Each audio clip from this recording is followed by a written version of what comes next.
आज की क्लास में हम एटॉमिक स्पेक्ट्रा के बारे में सीखेंगे। आपको पता होगा कि एटॉमिक स्पेक्ट्रा जो है, जो हमारा चैप्टर चल रहा है एटम का, उसमें नेक्स्ट टॉपिक है। और सबसे पहला क्वेश्चन यही बनता है कि एटॉमिक स्पेक्ट्रा होता ही क्या है। What do you mean by atomic spectra? When atom absorb energy their electron get excited to the higher energy levels. When these electrons return to lower energy level they emit photons of specific wavelength. The collection of these emitted wavelength is called the atomic spectrum. इस बात को समझने की कोशिश करते हैं। देखो, जब भी कोई एटम एनर्जी को ऑब्जर्व करता है तो उसके जो इलेक्ट्रॉन हैं वो हायर एनर्जी लेवल के ऊपर चले जाते हैं। देखो, हमारे पास मान लो दो एनर्जी लेवल हैं, ये लोअर एनर्जी लेवल है, ठीक है। E1 हमने बोल दिया, ये हायर एनर्जी लेवल है, E2 है।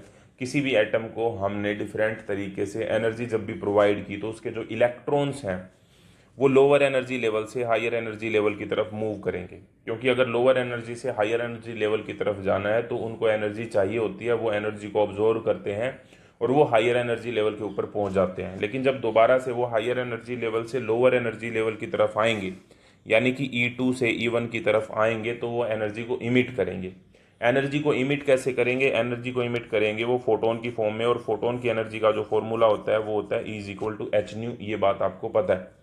तो जब इस एनर्जी को वो इमिट करते हैं तो इससे एक स्पेक्ट्रम बनता है, यानी कि डिस्क्रीट लाइंस बनती हैं।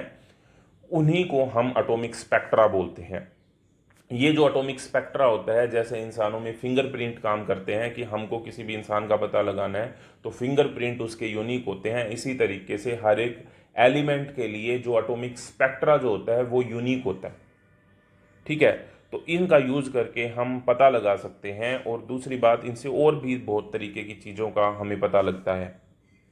तो ये एटॉमिक स्पेक्ट्रा होता है। तो एटॉमिक स्पेक्ट्रा की डेफिनेशन को अगर हमको दिमाग में बैठाना है तो बात इतनी सी है कि जब भी एटम एनर्जी को ऑब्जॉर्व करते हैं तो जो इसके इलेक्ट्रॉन होते हैं वो लोअर एनर्जी स्टेट से हायर एनर्जी की तरफ जाएंगे, और जब हायर एनर्जी से दोबारा वो लोअर एनर्जी की तरफ आते हैं तो वो एक स्पेसिफिक अमाउंट ऑफ एनर्जी और स्पेसिफिक एनर्जी, स्पेसिफिक वेवलेंथ, ठीक है, उसको इमिट करते हैं। और उसको जब हम देखते हैं तो वो क्या क्रिएट करता है, वो एक एटॉमिक स्पेक्ट्रम बनाते हैं, ठीक है। तो इसी collection of these emitted wavelength is known as the atomic spectrum. I hope आपको ये छोटी सी डेफिनेशन समझ में आई होगी। नेक्स्ट क्वेश्चन की तरफ हम बढ़ते हैं। नेक्स्ट क्वेश्चन हमारा क्या कह रहा है कि अब क्वेश्चन ये आ सकता है कि why do atoms emit light of only certain wavelength. अब ये क्वेश्चन भी आपके दिमाग में आ सकता है कि ये सर्टेन वेवलेंथ की ही लाइट को क्यों इमिट करते हैं, ये डिस्क्रीट ही क्यों होता है, ये कॉन्टिन्यूस क्यों नहीं होता, मेनली अगर देखा जाए तो इसका रीजन ये है कि because electron in atom can occupy only specific energy level quantized, quantization of जैसे चार्ज आपने पढ़ा था, ठीक है, Q=Ne वाला फर्स्ट चैप्टर में ही हमने पढ़ा था। तो ये स्पेसिफिक लेवल को ही अटेन कर पाते हैं, ऐसे नहीं है कि कहीं भी कोई भी जाके चीज़ शिफ्ट होगी। तो क्योंकि ये क्वांटाइज्ड होते हैं, क्योंकि स्पेसिफिक एनर्जी इनके लेवल होते हैं, इसी वजह से जो एनर्जी भी इमिट होती है वो एक स्पेसिफिक वेवलेंथ की होती है। The difference in the energy between two levels correspond to specific photon energy. और अगर हमको निकालनी है कि वो जो फोटोन की एनर्जी किस तरह से होगी, तो अगर हम बात करते हैं, मान लो ये हमारा लोअर लेवल था, ये E1 था, ये हायर एनर्जी लेवल था, ये E2 था, तो इनका जो डिफरेंस होगा वही तो एनर्जी होगी, वही तो h न्यू होगा। उसी एनर्जी का फोटोन तो इमिट होगा, वही तो उसकी वेवलेंथ होगी। तो अगर हम बात करते हैं तो डेल्टा E यानी कि एनर्जी डिफरेंस हमारा होगा E2 - E1, higher energy level minus lower energy level की एनर्जी, और वो होगा h न्यू के बराबर। और न्यू आपको पता है C/λ के बराबर होता है, जहाँ पे लैम्डा वेवलेंथ होती है, न्यू फ्रीक्वेंसी होती है, और C जो होती है वो होती है वेलोसिटी ऑफ लाइट। तो ये वाले क्वेश्चन का जवाब भी आप दे पाएंगे। नेक्स्ट क्वेश्चन देखते हैं। नेक्स्ट क्वेश्चन हमारा क्या कह रहा है? तो नेक्स्ट क्वेश्चन जो यहाँ पे है वो बात हो रही है कि what are the type of atomic spectra. Atomic spectra के टाइप क्या क्या होते हैं? देखो, अगर हम हमारी बुक के हिसाब से बात करें तो मेनली ये जो स्टार्टिंग के दो हैं इन्हीं को हम डिस्कस करते हैं, लेकिन फिर भी हम देख लेते हैं। सबसे पहले तो इमिशन स्पेक्ट्रा और अब्जॉर्प्शन स्पेक्ट्रा, ये जो हैं ये आपकी एनसीईआरटी बुक के अंदर दिए गए हैं। इमिशन स्पेक्ट्रा क्या है, नाम से जैसे पता चल रहा है, जिसके अंदर एनर्जी इमिट होती है।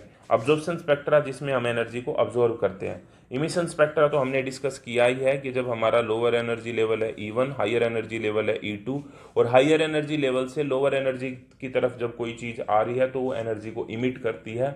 इमिट करने की वजह से वो एक स्पेसिफिक वेवलेंथ की एनर्जी होती है, फोटोन की फॉर्म में इमिट करती है, उसी को हम इमिशन स्पेक्ट्रा बोलते हैं। इसमें जो मेन बात ध्यान रखनी है वो ये है कि appears as bright lines on a dark background. Background dark होगा, आप एनसीईआरटी बुक खोल के देखेंगे तो आपको ये दिखाई देंगे फोटो। बैकग्राउंड जो होगा वो डार्क होगा और लाइंस जो हैं वो ब्राइट दिखाई देंगी, उसको हम इमिशन स्पेक्ट्रा बोलते हैं। लेकिन अगर हम बात करें अब्जॉर्प्शन स्पेक्ट्रा की, तो इसमें एनर्जी को अब्जॉर्व किया जाता है। जब एनर्जी अब्जॉर्व होती है तो क्या होगा, बैकग्राउंड तो लाइट होगा और जो एनर्जी दिखाई देगी यानी कि जो लाइंस दिखाई देंगी वो डार्क दिखाई देंगी। Appear as dark line on a continuous bright background. और जब एनर्जी को अब्जॉर्व करते हैं तो उसको अब्जॉर्प्शन स्पेक्ट्रा बोलते हैं, और एनर्जी को इमिट करते हैं तो उसको इमिशन स्पेक्ट्रा बोलते हैं। और कॉन्टिन्यूस स्पेक्ट्रा ऐसा होता है कि ये सॉलिड या डेंस गैसेस के अंदर होता है, जिसके अंदर हम अलग से डिस्क्रीट स्पेक्ट्रा को नहीं देख पाते, तो उसे हम कॉन्टिन्यूस स्पेक्ट्रम बोलते हैं। तो ये बेसिक डेफिनेशन थी। अगर एटॉमिक स्पेक्ट्रा आता है तो आपको थोड़ा आइडिया मिला है, अब आपको एनसीईआरटी से पढ़ने में आसानी होगी। तो जाओ और इस टॉपिक को अच्छे से पढ़ो, चीज़ों को अंडरलाइन करो और आप नोट्स भी बना सकते हैं। Thank you very much.